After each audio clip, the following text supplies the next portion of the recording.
ಮನೇಲಿ ನೆಮ್ಮದಿಯಾಗಿರೋಕ್ಕೆ ಬಿಡಬಾರ್ದು ಅಂತ ತೀರ್ಮಾನ ಮಾಡಿರೋ ಹಾಕಿದೆ. ನೀವು ಇದೇ ರೀತಿ ಮಾಡ್ತಿದ್ರೆ ನಾನು ಎಲ್ಲಾದರೂ ದೇಶಾಂತರ ಹೋಗ್ಬಿಡ್ತೀನಿ.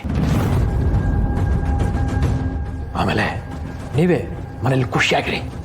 ಮಾವ, ನೀವು ಯಾಕೆ ಎಲ್ಲದಕ್ಕೂ ಈ ಥರ ಸಿಟ್ಟು ಮಾಡ್ಕೋತಿದ್ದೀರಾ? ಜೀವನದಲ್ಲಿ ಹೇಗಿರಬೇಕು ಅಂತ ನಾವು ನಿಮ್ಮನ್ನು ನೋಡಿ ಕಲ್ತ್ಕೋಬೇಕು. ಅಂಥದ್ದು ನೀವು ಹೀಗೆ ಮಾಡಿದ್ರೆ ಪರವಾಗಿಲ್ಲ ತನು. ನಿನ್ನನ್ನು ಮದುವೆ ಆಗೋನು ಚೆನ್ನಾಗಿ ಮಾತಾಡೋ ಟ್ರೈನಿಂಗ್ ಕೊಟ್ಟಿದ್ದಾನೆ. ನನಗೆ ನಿಮ್ಮ ಜೊತೆ ಮಾತಾಡೋಕ್ಕೆ ಇಷ್ಟ ಇಲ್ಲ. ದಯವಿಟ್ಟು ಇಲ್ಲಿಂದ ಹೊರಟೋಗಿ.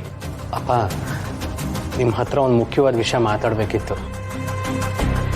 ನನಗೆ ಗೊತ್ತು ನನ್ನ ಹತ್ರ ಮಾತಾಡೋದಕ್ಕೆ ನಿಮ್ಗೆ ಇಷ್ಟ ಇಲ್ಲ ಅಂತ. ಆದರೆ ನಾನು ಹೇಳೋ ವಿಷಯನ ಒಂದು ಸ್ವಲ್ಪ ಕೇಳಿಸ್ಕೊಳ್ಳಿ. ಹೌದು ಮಾವ, ಈ ವಿಷಯ ಕೇಳಿದ್ರೆ ನಿಮ್ಗೆಲ್ಲನೂ ಅರ್ಥ ಆಗುತ್ತೆ. ಅಂದರೆ ಇನ್ನೂ ನನ್ನ ಹತ್ರ ವಿಷಯ ಮುಚ್ಚಿಟ್ಟಿದ್ದೀರ. ಇನ್ನೂ ಎಷ್ಟು ವಿಷಯಗಳ ಮುಚ್ಚಿಟ್ಟು ನನಗೆ ಮೋಸ ಮಾಡ್ತಿದ್ದೀರೋ ಏನೋ. ಇಲ್ಲ ಮಾವ, ನಾವು ನಿಮ್ಮ ಹತ್ರ ಏನು ಮುಚ್ಚಿಟ್ಟಿಲ್ಲ. ನಾವು ನಿಮ್ಮ ಹತ್ರ ಹೇಳಕ್ಕೆ ಹೊರಟಿರೋದು ಚಂದನ ಅಲ್ಲ, ಜಾನ್ವಿ ಅವ್ರ ಬಗ್ಗೆ. ಅವಳ ವಿಷಯ ನನ್ನ ಹತ್ರ ಮಾತಾಡಬೇಡಿ.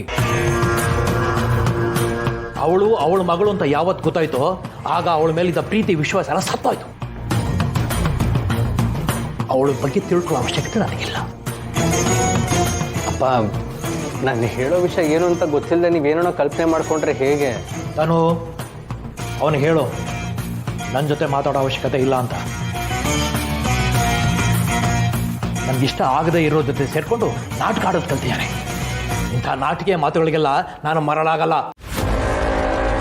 ಮಾವ, ನೀವು ಅಂದ್ಕೊಂಡಿರೋ ಹಾಗೆ ಜಾನ್ವಿ ಅವರು ಅವರಮ್ಮ ಹೇಳಿ ಕಳಿಸಿ ಈ ಮನೆಗೆ ನಾಟಕ ಮಾಡ್ಕೊಂಡು ಬಂದಿರೋದಲ್ಲ.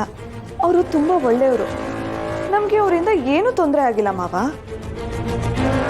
ಇಷ್ಟೊತ್ತು ಅವಳ ಗುಡುಗಾನ ಅವನು ಮಾಡ್ತಿದ್ದ, ಈಗ ನೀನು ಶುರು ಹಚ್ಕೊಂಡ್ಯಾ? ಒಳ್ಳೆಯವ್ರ ಬಗ್ಗೆ ಒಳ್ಳೇದೇ ಮಾತಾಡ್ಬೇಕಲ್ವಾ ಮಾವ? ನಾವು ನಿನ್ನೆ ಹೋಗಿದ್ದು ಜಯಂತ್ ಅವ್ರ ಮನೆಗೇನೆ. ಇದೊಳ್ಳೆ ಚೆನ್ನಾಗಿದೆ.